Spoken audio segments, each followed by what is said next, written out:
I have done a big mistake, I am suffering now, how can I come out of this guilt and face life? When you realize that you have made a mistake and you have to suffer now because of this, you tend to go into a lot of guilt for yourself. We do not realize that it is depleting our power. We are already suffering and we need to be strong. People will always point to your mistake and make you more miserable.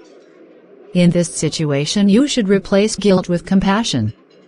You have done best with your wisdom, capability at that time. If you have known that this will happen, you may have never done, because nobody wants to go through pain or do bad for himself. Be compassionate for yourself that you did your best and there is no point of regret or being guilty. So next time you do a mistake, remind yourself that you are learning and be compassionate about your wisdom and capabilities at that time. When you are compassionate with yourself, you will be able to implement with others.